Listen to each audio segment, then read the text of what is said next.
အားလုံးပဲမင်္ဂလာပါကျွန်တော်တို့ Geek Prep ပဲဖြစ်ပါတယ်เนาะကျွန်တော်ဒီထဲမှာဆိုရင်တော့ကျွန်တော် Microsoft ပြပေါ်မှာဖြစ်ပါတယ်ကျွန်တော် TikTok ပါကျွန်တော်တင်တာများနေလို့ကျွန်တော် YouTube မှာပြန်ပြီးတော့တင်တာပေါ့เนาะကျွန်တော်ဘေးနားနေအတန်နေပါလို့ကျွန်တော် VC ခဏတော့ပိတ်ထားတယ်เนาะ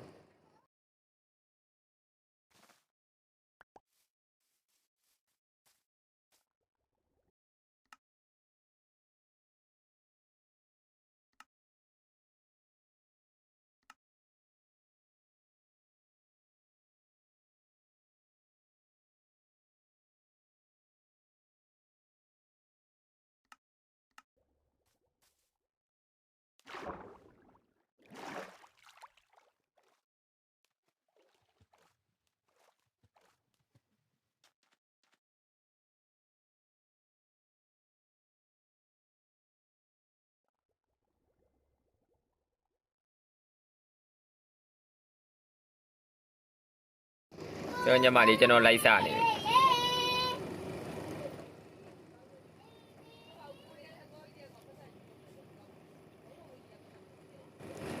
စပါးတွေစိုက်ရတယ်ပေါ့နော်ခုနကတော့ကျွန်တော်ဘရိုဆရင်းမလို့ပဲဗျာ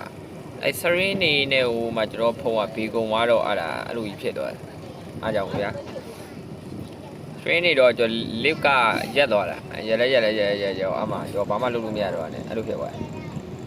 ဘေးနာအတန်ဒီပါတောင်းမှတယ်ပေါ့နော်ခဏတော့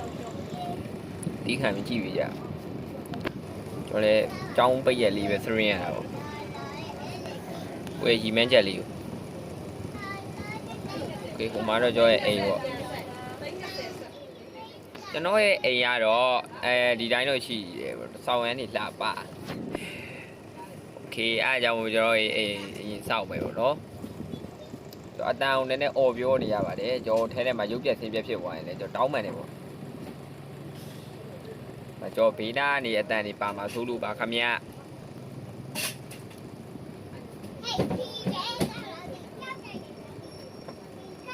အိမ်ရလူတွေနဲ့ငါနဲ့ရတော့ဘေးချက်တွေထားတတ်မယ်တော့ဒီโอเคကျွန်တော်တစ်တားတုံးလေး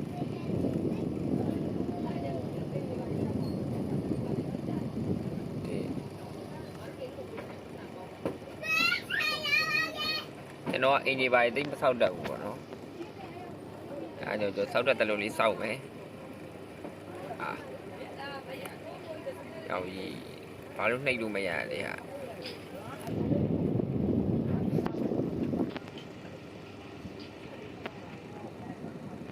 ကျော်လက်တာပေါ့လက်မလက်ပါဘူးကွာဒီလိုလုပ်မယ်ဒီဘက်မှာကားသေးပေါ့နော်ဒီဘက်ကကျော်ဗလာနဲ့ထိဖြစ်နေပါခင်ဗျာ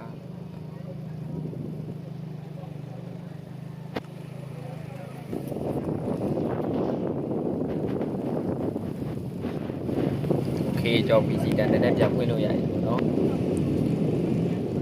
အဲ့ဒီနာဟာကြီးအောင်အဲ့ချက်တီတော့ခဏလေးကလက်ကွက်သွားပြအောင်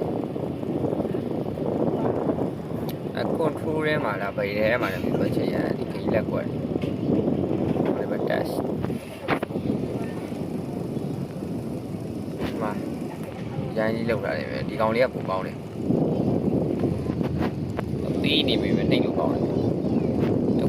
နေတယ်လို့ခံစားရတယ်ပေါ့နော်အားကြောင့်ကျွန်တော်ဟိုဒီသွားနေပါမယ် graphic လေးနည်းနည်းသွားနေပြီဒီတော့ကောင်း50လောက်တင်ထားတယ်ဆိုတော့ကျွန်တော်နည်းနည်းဆိုးပြီးပြန်ရှိသွားပြီပေါ့နော်ဒါပေမဲ့နည်းနည်းတော့လက်ပါမယ်တော့ဒီမှာ lift နေရတယ်ဖြစ်တဲ့အတွက်ကျွန်တော်ဖုန်းကလည်း heat တက်တယ်ပေါ့ဒါကြောင့်လို့ပါကျွန်တော်ဒါလေးကြောရင်တော့ဘေးရွှေ့မယ်ပေါ့ဘေးကိုရွှေ့ရအာလီကိန်းမှာဆိုရင်ဒီအိတ်လေးတွေတော်တော်အသုံးဝင်တယ်မှာပါတယ်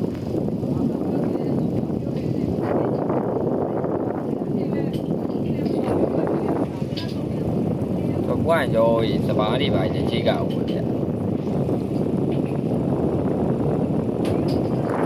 ကျော်ရဲ့ပြီးနားမှာတော့ပေါင်းပန်းတာရှိတယ်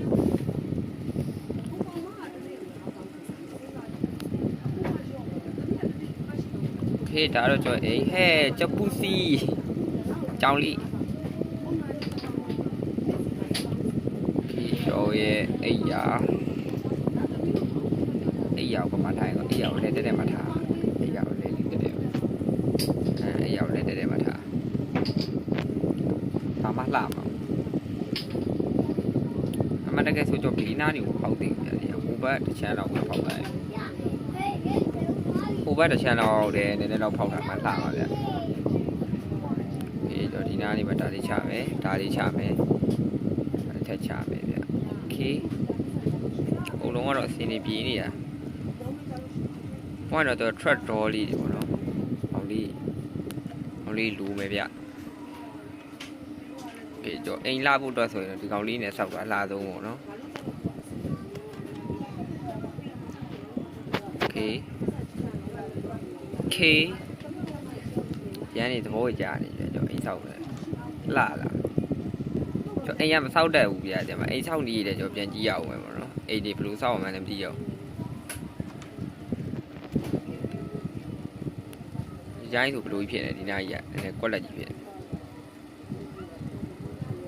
ဒါအရေးတယ်စောက်ထားတာပါကျွန်တော်ပွားရင်ကျွန်တော်ဒီထက်လှတဲ့အိမ်ကြီးစောက်မှာကျွန်တော်အိမ်စောက်စကေးကြီးနဲ့ဗျာကိုလုံးဝအော်ဝါကဲအဲ့လိုမရသေးပါဘူးခင်ဗျာကျွန်တော်ရှိတ်တာအဲ့လိုနည်းနည်းမှုန်နေတာကြီးရတယ်မှာတကယ်ငါစားရအောင်ရအဲ့ကြရင်ကြောက်သွားတူအောင်ပဲဗျာโอเคကျွန်တော်ရဲ့ဒီမှာမီးတုပ်ရှိမယ်ထော့ရှိ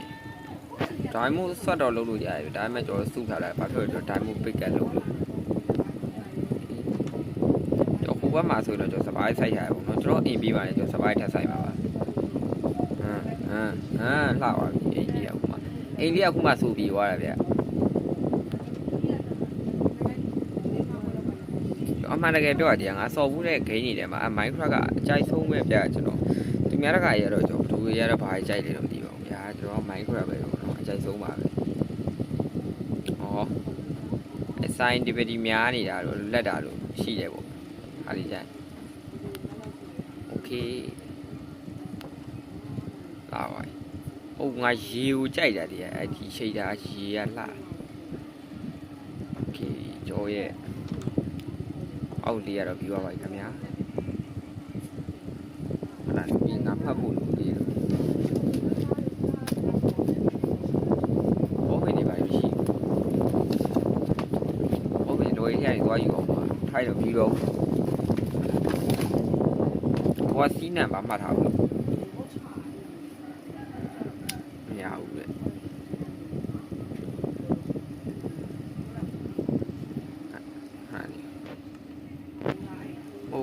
မိုးမချုပ်သေးဘူးခဏအုပ်သွားတာမိုးအုပ်သွားတာ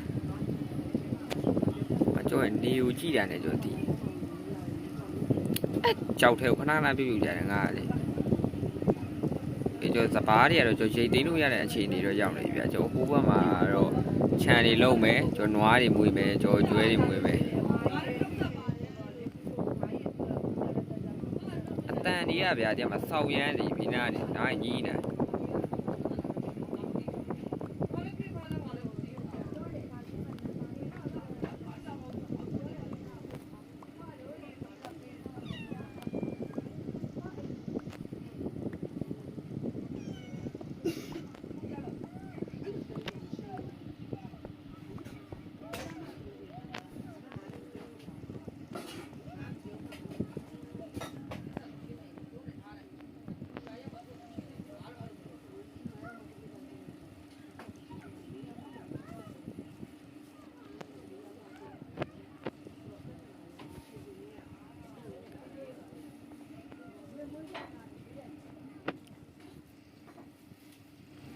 ကျော်ရဲ့ကျော်ဒီဘက်မှာကျော်နွားချံလေးလုံးမယ်ပေါ့နော်ကျော်မမရဲ့မောင်လေးချံ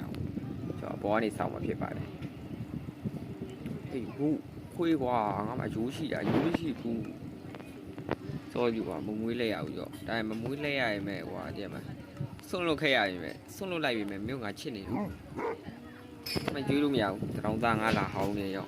စောက်ကွာဖက်ရရလိုက်ဟိုရဲ့ဖုံးတန်နေနည်းနည်းချဲ့တာပဲMinecraft မစော့တာကြတော့စော့တော့မစော့တတ်တော့ Minecraft ကိုနော်တကယ်တော်လေးကျွန်တော်အချိန်ကြာကြာကြီးဆော့တာမှဒီကောင်မှတ်ပြီးတယ်ကြီးโอเคကျွန်တော်ဒါလေးထည့်မယ်ရှွန့်တို့တဲတို့တိုးမွေးတို့မင်းတို့ငါ့ကို like and share subscribe နှိပ်ပေးကြအောင်ကွာမင်းငါ subscriber 40နဲ့1ယောက်ပဲရှိသေးတယ်မင်းတို့ကောင်တွေ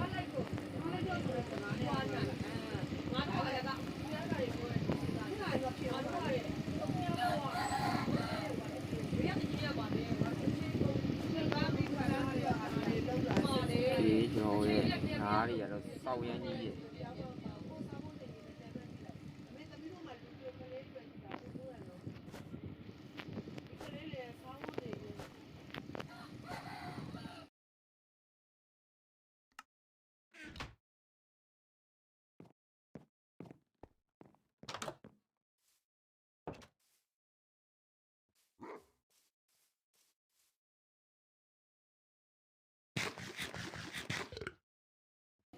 ကျော်ရနေရဝင်တော့မလို့လည်းမဝင်ဘူးဖြစ်နေနေရပါဖြစ်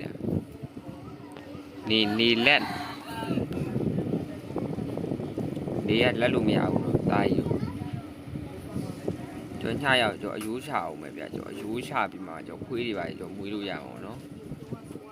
โอเคကျော်အတန်တော်ချိန်နေရတာငါတော်ဆိုးနေ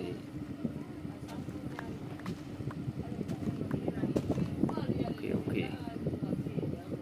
10ခုရှိမယ်မရိတ်သေးဘူးတော့ဒါတော့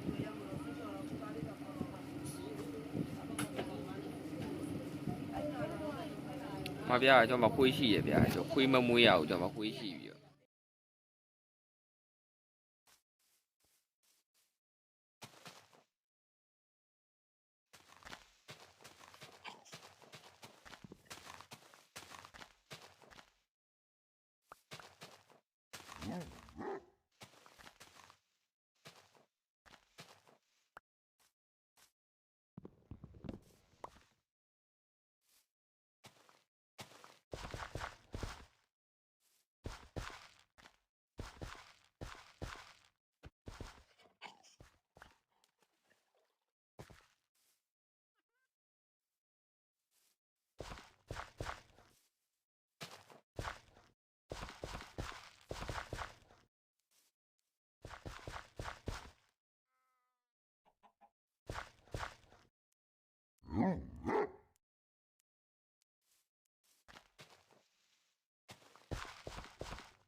ဟုတ်တာပဲငါဟိုပါလေစက်ကလေးတရှာဘူးမေး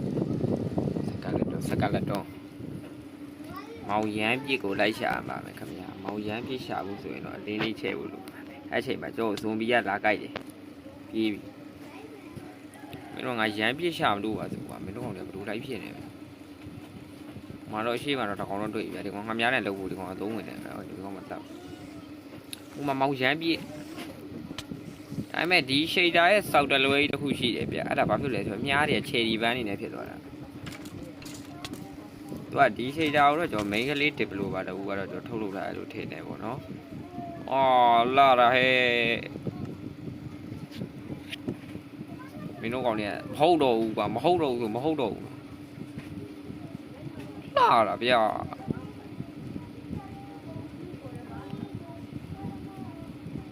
တွေ့ပြီနှစ်ကောင်တစ်ကောင်သူကစားဝမ်းဆိုတဲ့အချိန်လေးမှာ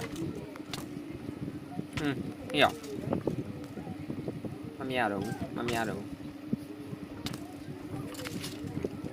ตีလိုက်ရမှာအဲ့ရှိတာတော့လှကြမှာကြီးအများကြီးမလီမလာနဲ့ဘူးလှလို့မရဘူးအရှိမှတွေ့တာဘလို့တွေ့တာ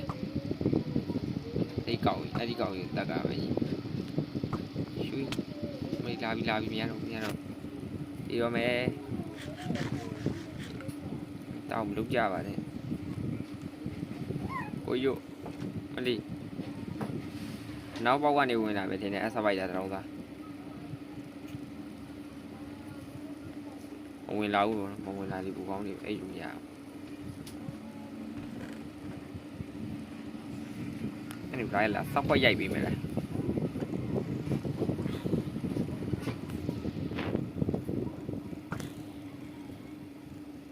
ရောမသိဘူးရောင်ကြီးအသက်ပြင်းနေတာဆိုတော့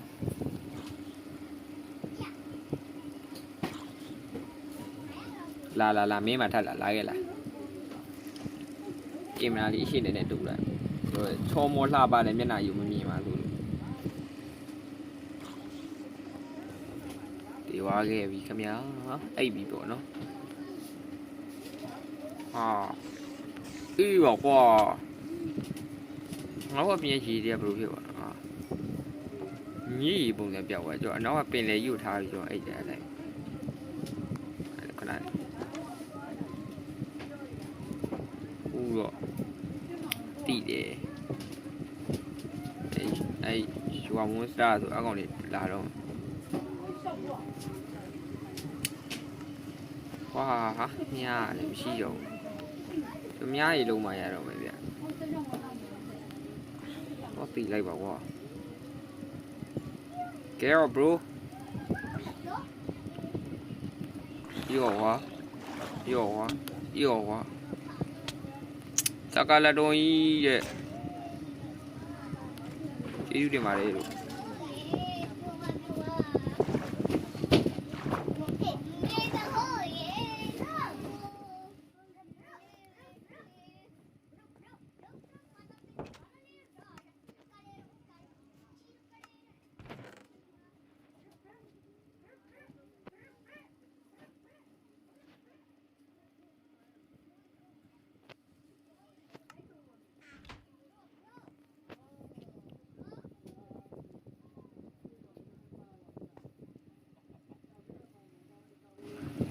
အတန်းခုနတော့ကလေးတွေကဘီနာနေဆော့တာပြောင်းတက်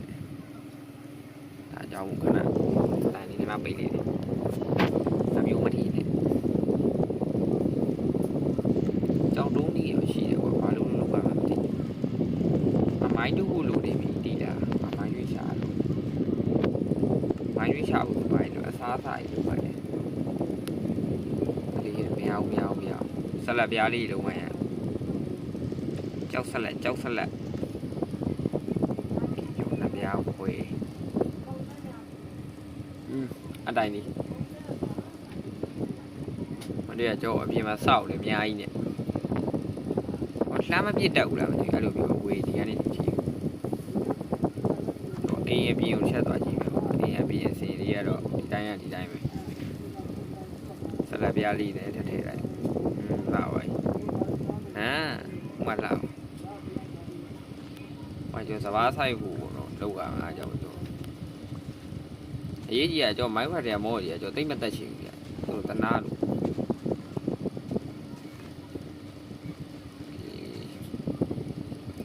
ဝါတာဘက်ကလူနေပြီတော့ကွာမြက်တွေကကွာရေနဲ့လောင်းချလိုက်အကုန်ပြုတ်နေအခုကအဲ့လိုမဟုတ်မပြုတ်အခုချင်းကြီးလိုက်ရိတ်နေ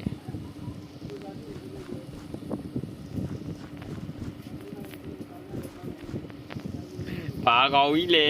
လို့ရေတော်တဲ့တွေတက်လာတာရောက်ရင်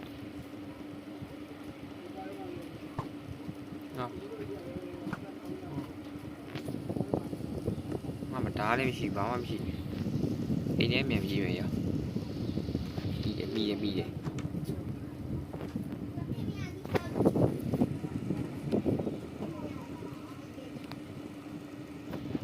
ဒီနေ့မှာ wrong ထောင်းနေရတယ်တော်ဆိုးတာနော်ခုနောက်ပိုင်းဒ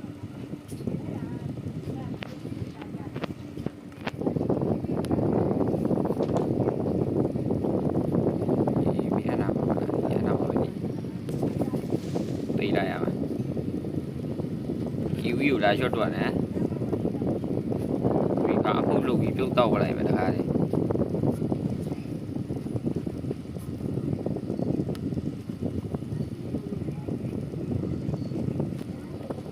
ကျော်လေဆိုင်ကမဲ့အချိန်ရောက်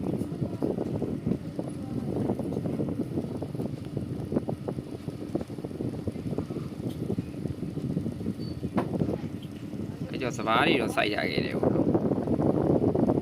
နောက်ပြီးတော့မိုင်းသွားတူပါပဲအားကြောင့် keep တယ်ဝင်ပဲ တာနဲ့ဟိုနဲ့ပြီးတွေ့တယ်လို့ပဲဗျာဟိုကျော်ကြီးဘတ်တော်ကြီးခွန်ထားတာတော့မသိဘူးတော့ဒီအသေးခံလိုက်ပြီဗျာဒီမခံမဲနဲ့လည်းပြန်လိုက်လာမဟုတ်တို့ဗျာဒီနဲ့ပစ္စည်းတော့ကောက်ကြီးဘတ်တော်ကြီးဖွင့်ထားတာမသိဘူးဖွင့်နိုင်တော့သွားပြီငါဘွားပြတ်ပါပြီ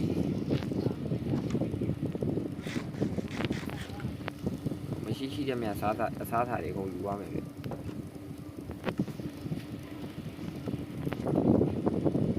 โอเคသွားမယ်ဗျာကျော်ရမိုင်းတူးတဲ့ခရီးစဉ်စပြီ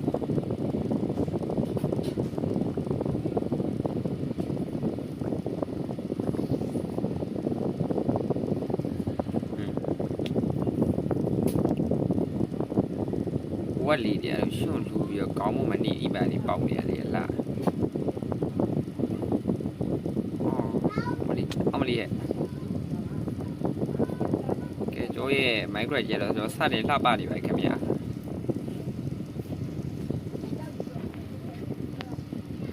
ကျွန်တော်ဒီဘက်သွားမယ်မသိရတယ်ကျွန်တော်ဒီတိုင်းတက်ပဲသွားရတယ်ဗျခေရှိမှာတော့ကျော်ရေတောင်ပေါ့နော်ဟောဘာဖြစ်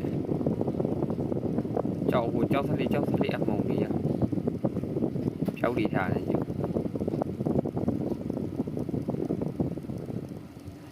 ဒါရှိတ်ထားရဲ့လက် LED တွေပေါ့အထင်းနဲ့တခုတော့တွေ့တော့မယ်ကေကြီးကိုစတွေ့တယ်ကေလူမျိုးတော့မဟုတ်ဘူးလို့ပြောကေတေးလေးပေါ့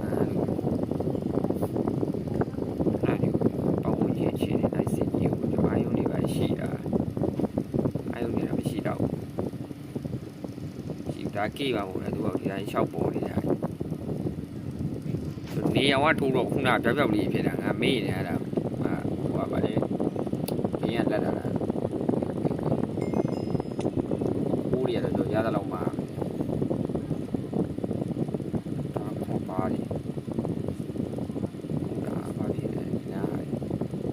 မိုက်ကြည့်မြေကြီးကအဲ့လိုဖြစ်နေအဲ့လို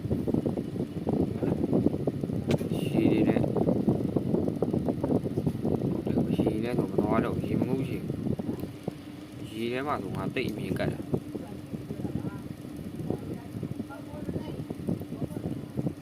ဟိုတွေ့ပြန်ပြီကိုမကအာယွန်းfirst one အာယွန်းတော့ကျွန်တော်ရှာတွေ့ခဲ့ပြီပေါ့နော်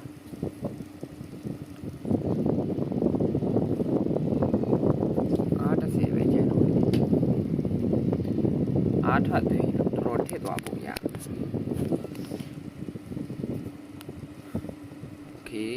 120 watt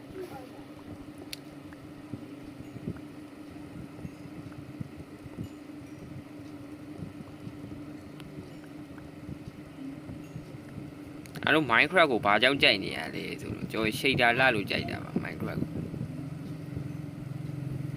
ကိုတော်လှပါလှလာပါမုန်းနေတာရောက်ရေးဒီငါတော့အဆင်ပြေနေဟာကို one time traderဘာရောက်လဲ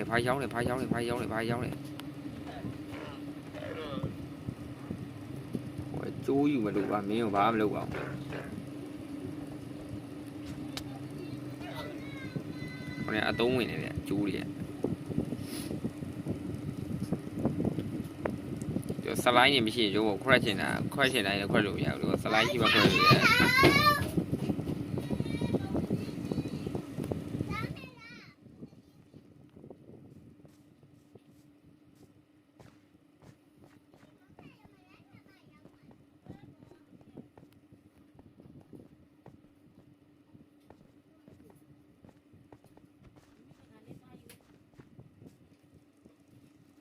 ရောက်နေငါဘေးနားကိုရောက်နေကြတယ်မင်းတို့သိကြ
ကဲ mind တွေစစ်မြန်နဲ့တွေ့ပြီးတော့ဟိုမှာ reading portal လာပါတယ် portal အပြတ်ပေါ့နော်အကောင်လည်းတွေ့ထားပါတယ်ခင်ဗျာဒီ portal ပြတ်ထဲမှာကျွန်တော်ဘာရှိတယ်သူကကြည့်မချက်အချမ်းနေအပဲအေးဒါကြီးလူချင်တာပြီးတော့ပြီးအောင်ကြီးနေရာမပြောက်တော့ဘူးနေရာမပြောက်တော့ဘူးရုပ်နေရာပြောက်တော့ဘူးနေရာပြောက်တော့ဘူးကျွန်တော် mind တွေနဲ့တော့အာယုရှာလေတဲလူစောင့်နေကြတာ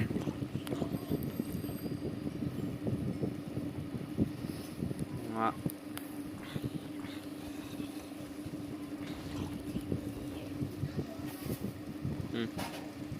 ဝိုင်းရွယ်လည်းကြီးရွယ်အပိတ်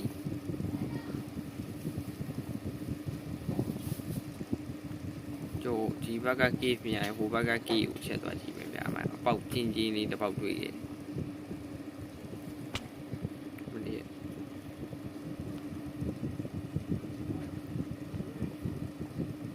မင်းတော့မဟုတ်ဘူးကွာအာယုံကိုလည်းကြည့်ရောအာယုံကိုမင်းတို့ဘယ်လိုမြင်မလဲအဲ့လောက်ကြီးကြတာမကြည့်ရောအာယုံရုပ်ကိုလည်းကြည့်ကြပါတော့ပြေးရမယ့်ကိစ္စရပြီဗျာ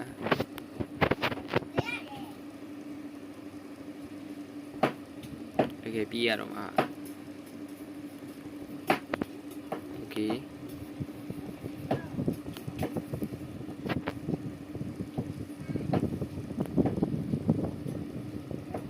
ဖရဲသီးစား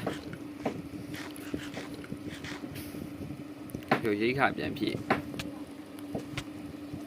ရိတ်ခါလည်းဖြည့်လို့မရတော့ဘူးအဲ့ဒါဘေဘီဇွန်ဘီလိုက်ကြိုက်နေတာငါထင်နေ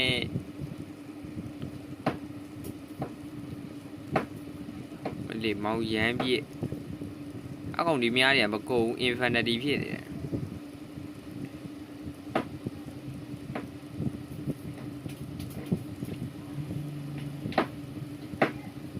အဲ့ရေကိုငါတဲပြင်းကြီးထင်တယ်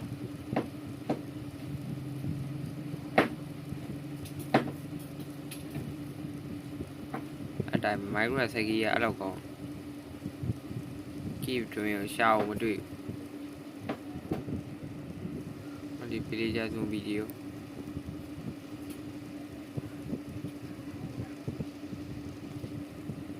ဒီနောက်ဆုံး Minecraft version မှာ K ရရှာဖို့ကပါတယ်ရှာဖို့ချက်ကနဲဝါကြီးလား K တရားအကုန်လုံးရေတွေနဲ့ပဲပြည်နေဟိုမှာလည်းကြီးကိုသုံးမ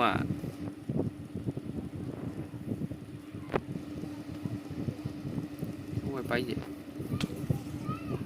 ငါအိမ်ပြန်ရောက်လာအိမ်ပြန်ရောက်လာပါလေဟုတ်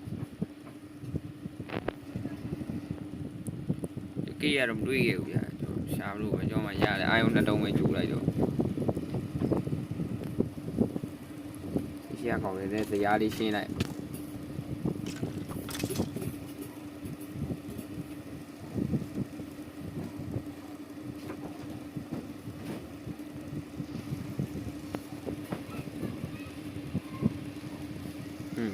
ကဲ brother ရေးကျွန်တော်ဒီဗီဒီယိုလေးကတော့ကျွန်တော်ဒီလောက်ပါပဲပေါ့နော်နောက်နေ့မှဆက်ကြည့်ပေးပါမယ်ကျွန်တော်ရေးချိန်ရဒီမှာပေါ့နော်မိနစ်30ဆိုတော့ကျွန်တော်ရမ်းကြာသွားတယ်ပေါ့အားကြောင့်တော်ပြကျွန်တော်နောက်နေ့မှပဲဆက်ပြီး live လွှင့်တော့မယ်မဟုတ်ပါဘူးနောက်နေ့မှပဲဆက်ပြီးဗီဒီယိုတင်တော့မယ်ပေါ့နော်ဒါကတော့ကျွန်တော် Minecraft Day 1လို့ပဲမှတ်ထားလိုက်ပါဗျာမဟုတ်ပါဘူး Minecraft episode 1ပေါ့ဒီ Day 1တူပါပဲလိုက်သွားဟောလိုက် Okay bye bye like and subscribe လေးလုပ်ပေးကြအောင်မင်းတို့ Okay bye bye ပါခင်ဗျာနှုတ်ဆက်တာ